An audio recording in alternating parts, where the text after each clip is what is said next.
Today on Monkey Life, Alison steps up again to offer a tiny rescued marmoset a home and a family.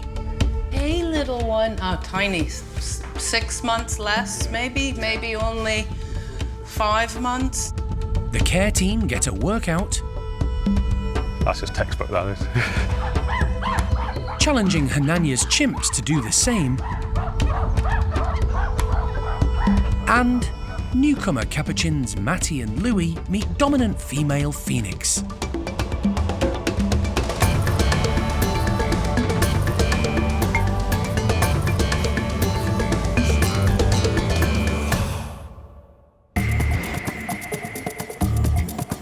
Monkey World in Dorset, buried deep in the English countryside, is the largest sanctuary of its kind on the planet. The team, led by Dr. Alison Cronin, rescue and rehabilitate abused and unwanted primates from all over the world. Hi! Look at that. Oh, he's fantastic. The park provides a home for more than 260 primates from 24 different species.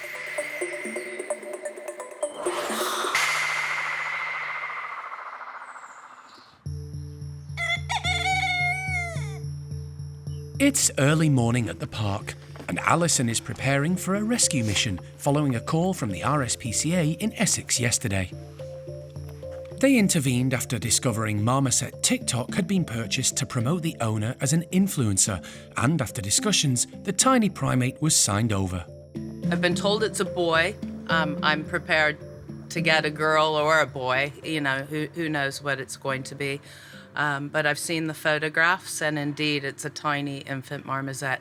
The only reason that I can even jump in the car early doors and go and collect this marmoset is because it's so young.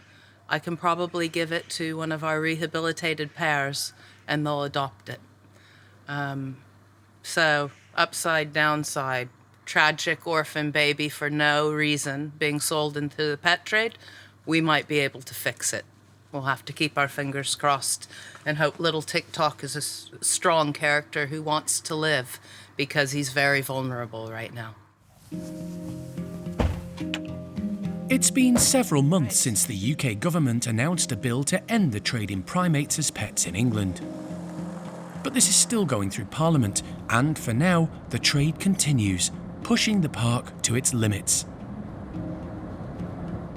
Alison is constantly being asked to rehome unwanted or neglected monkeys, some by owners who simply don't know how to look after them. The park already houses 37 marmosets, and there are more than 80 on the waiting list. Youngster Tock is another example of why the change in the law can't come soon enough. Fingers crossed. Until we get there and look at the marmoset, I really don't know a whole lot about it. It would appear to be in, generally speaking, good health, but it's been removed from its parents prematurely. It still should be nursing from its mother, so that's a shame, and it will be at high risk for metabolic bone disease or rickets. We've given us a cuddly toy overnight, and it's fallen in love with a unicorn.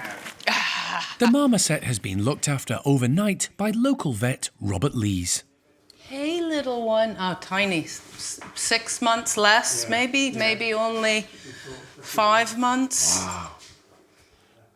The vet is well aware of the problems caused by unscrupulous dealers in the pet trade. I think it's all about money, really, at the end of the day, the pet trade. So this one, what we were told, went for £2,000. So that's probably £1,000 more than the actual price of them in the pet trade. Look at what I've got. Alison tries a bit of bribery to gain the marmoset's trust. Oh, should we come down a little bit? Come down here. Look. Look. It's going to be good. Oh, you want it. It seems to work. Excellent. Tock has a taste for waxworms. Is there anything else that you can tell us about him? What did you feed him overnight? He had a choice of celery, apple. He had some pepper, and he had a little bit of pork. Oh, yes. So you've had a good breakfast full of sugar and protein. Nice one, little one, huh? Alison isn't 100% sure about TikTok's sex. Are you a girl or a boy, hey? I think it might be a boy. But her biggest concern right now is how they're going to get the tiny but agile monkey from its temporary cage into the travel box. Yeah, this cage. I don't know how well behaved you're gonna be. The emergency cage, which has been TikTok's home for the last 12 hours, doesn't have a hatch that can marry up to the travel box. I might be able to get him to go in the box by showing him waxworms. Are you watching what I'm doing? It's all going in the bowl. Okay? Alison is concerned TikTok could make a run for it once the cage door is ajar.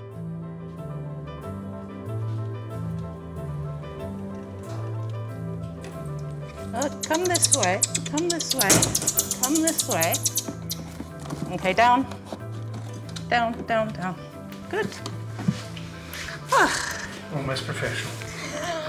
What are you saying? Job done. The lure of waxworms proves too much. The marmoset is safe and secure inside the travel box. I think it's a good thing that we came early doors, got here as quick as we could to sort him out, but mainly for him, we'll get him back to the park ASAP and alongside of those adults who will hopefully adopt him. I'm very hopeful. He's cute as a button and young. Hopefully for TikTok, this will be the start of a new life for him, a new chapter. With the marmoset now settled and tucking into some treats, Alison is keen to get him to the park. It's a 3.5-hour drive to Dorset, where the Small Monkeys team are waiting to welcome the new arrival.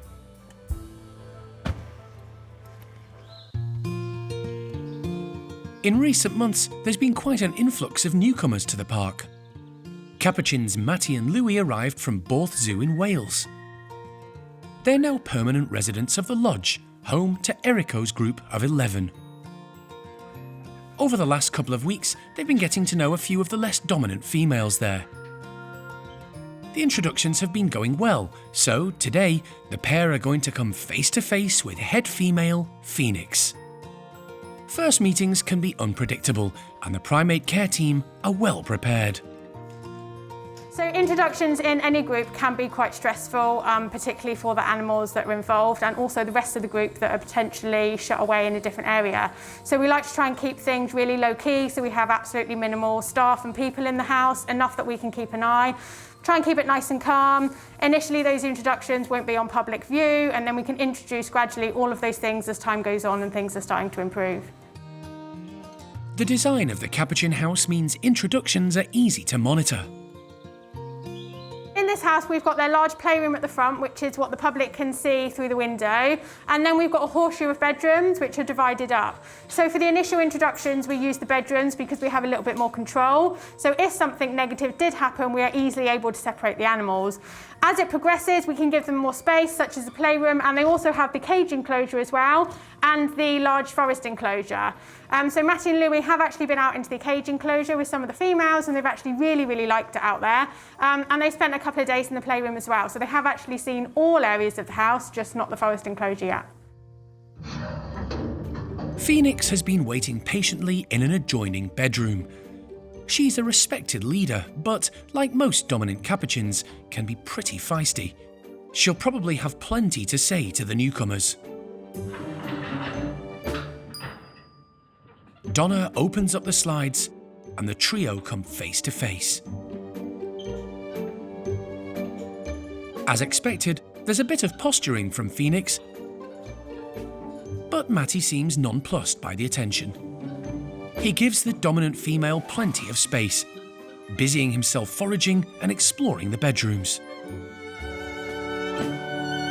Louis is also relaxed about the introduction.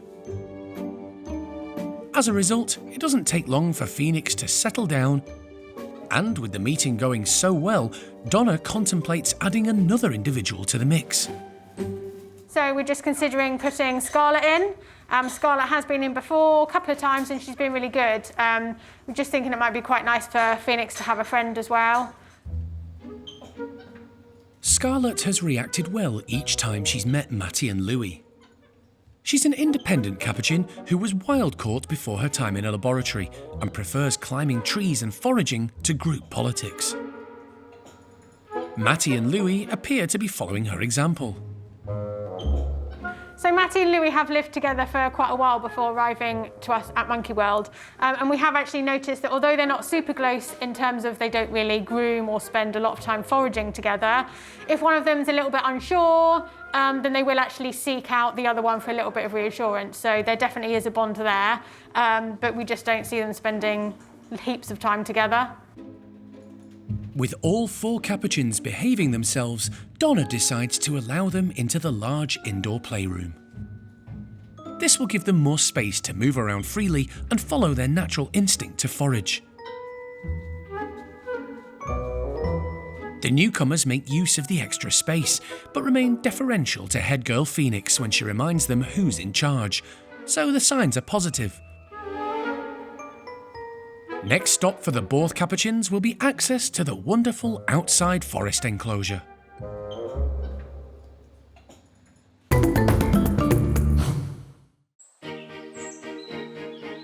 There's an exciting morning ahead at Hanania's enclosure. The 18-strong troop are in for a super fruity breakfast. And anticipation is building. It's going to be very loud this morning, just a warning. The park has received a large donation of fresh mangoes, melons and pineapples. Sean and the primate care team are stuffing them into old socks and pillowcases ready to disperse around the enclosure. We do still give them that sort of thing as part of their diets, but we do chop and change their fruit every single day just so it doesn't get too boring. But they don't usually get it in such a big quantity. It's fine every now and again just to give them a nice big treat. Just in the wild, they are gorge feeders. If they find a load of trees with figs on, they'll just spend all day eating and making themselves nice and big and fat, and then the day after they might do it again until there's no more figs. And just like in the wild, the chimps are going to have to search for the bounty. Oh, it'd be good if I could get it up there. Go on. Oh. It's meant to be a workout for the chimps, but distributing the treats in hard-to-reach areas is taxing the keepers too. They're giving it plenty of welly. Overshot that one. But the next one's a belter. I'm well happy with that. Meaning the chimps will work that little bit harder for their meal. That's just textbook, that is. Encouraging them up high and keeping their bodies and brains active. That'll do. It just helps them spread it about a bit more as well, otherwise you're going to have the likes of Johnny just sat on a pile of mangoes and no one else getting any, so yeah, we need to spread it out a bit.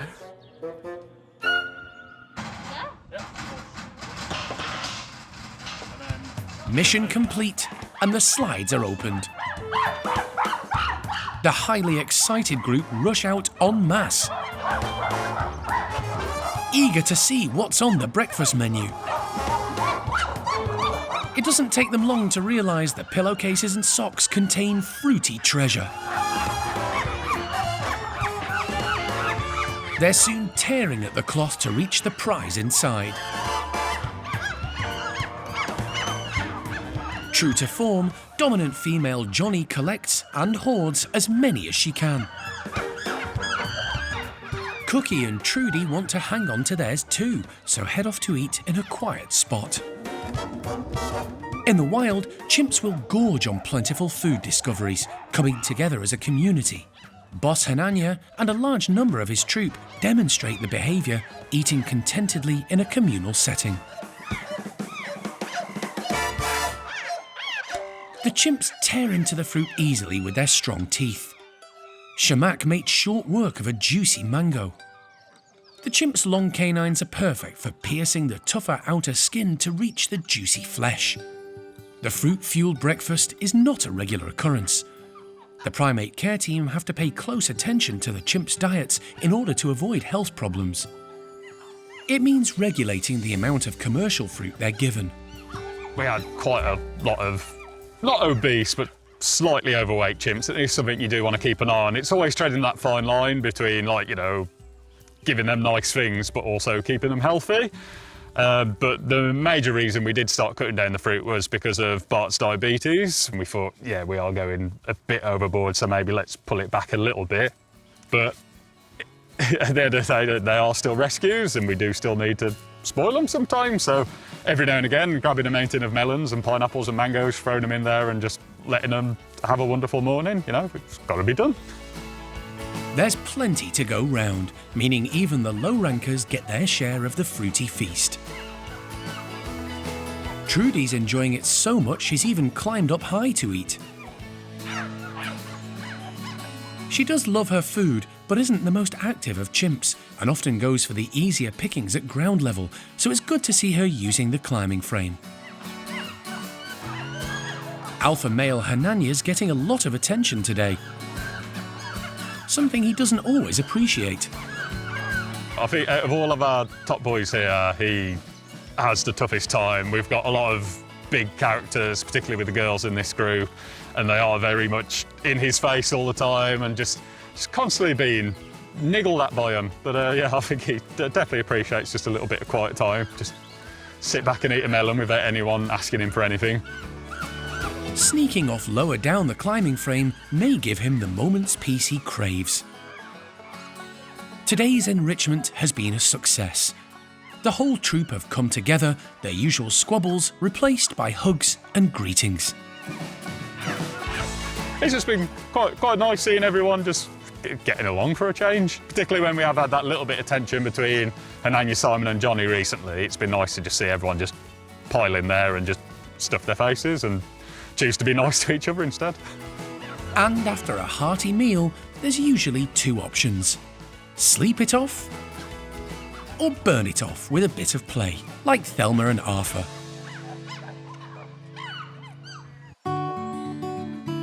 It's been a busy day at the Marmoset complex as they prepare for Alison's return from a rescue mission, with yet another small primate from the pet trade. Primate care team member Charlie has been arranging a bedroom for the new arrival, a baby called Tock. Alison thinks the Marmoset is between 5 and 6 months old, so he'll need a foster parent to help him settle in and learn natural Marmoset behaviours. The initial plan will be to mix him with Clydie, because Clydie has actually adopted babies in the past, including Amy and Caesar. So the first thing we're going to do is get him in, get him settled. I set up a room next to Clydie and Ronnie, which will be hopefully his new parents. And I'm just baby-proofing the room at the minute. So because he is very tiny, he won't be able to make the leaps that the adult monkeys can. So I'm just going to put more branching in, some more perching, and just make everything a bit more accessible. Clydie has been at the park for 8 years and was rescued from appalling conditions. She was found living with a male marmoset in a filthy birdcage, had a tight collar round her neck and was used for breeding. Clydie's rehabilitation has been remarkable, and she's become an excellent foster mum to young rescued marmosets. She kind of has that innate kind of behaviour already installed in her that she sees a baby and she thinks she should pick it up and look after it. So that's a much better way for this monkey to kind of learn to be an actual marmoset rather than us having to look after him and rear him. If we can get an actual marmoset to do it for us, it'll be so much better for him in the long term. Hello, Charlie. After a 200-mile return journey, Alison arrives back at the park with Tock. Hi, sweet pea. Hi, you. It's okay. He's been ravenous. I think he hasn't eaten well in the last few days, if not longer, so I'm really pleased to try and get some good nutrition and fluids into him. The bedroom is ready, and Alison is keen to get the young marmoset settled in. Then she and the team can observe him fully in suitable surroundings. First, Charlie takes the opportunity to weigh him. 2.25. Subtracting the weight of the box, Tock weighs just 110 grams, suggesting his age is indeed around 6 months. Alison places the travel box into the bedroom and Charlie slowly lifts the slide to let Tock into his new home. Hi, you. Good boy. And I know, it's an awful big room. Look behind you. He soon begins exploring, and the other Marmoset residents start to take an interest, particularly Clydie. He moves well. He's calling and clearly is interested in everybody. The belly's looking sort of full right now. Oop, there's another plop. And the feces are now moving, so that's good. Well, he's eating, he can't be that worried. Alison and Charlie are pleased the young Marmoset doesn't appear overstressed by his new surroundings. He's making all the right vocalizations, but what he really needs is a companion, and ideally a foster parent. I don't know, Tock's just looking sort of tiny and sad on his own. And Clydie's sitting here like looking at us like I'm ready to go. So if Charlie can get Ronnie to step outside, we'll shut him off and let Clydie through to see where we are. If they are obviously good together and bed down together, then that would be a nice thing for him, and then we could bring Ronnie in tomorrow. Charlie opens the slide between the two bedrooms and potential foster mum Clydie rushes through. There are lots of vocalizations as Tock gradually approaches the adult. As he gets closer, the youngster makes baby calls. There you go. That's the baby call. Clydie is definitely interested in the little Marmoset, but she's being calm and patient. It pays off. Within minutes, Tock summons up the courage to climb aboard his surrogate mum. Clydie's soon carrying him everywhere. I think we've got a good adoption, but we're only partway there now, so they have to settle down and be happy together. He's really calm and they're face to face. She's still a little bit like, her hands are full. And then tomorrow get Ronnie in so that the family group's complete. It's early days, but the signs are positive. Tock may well have a family and a bright future to look forward to.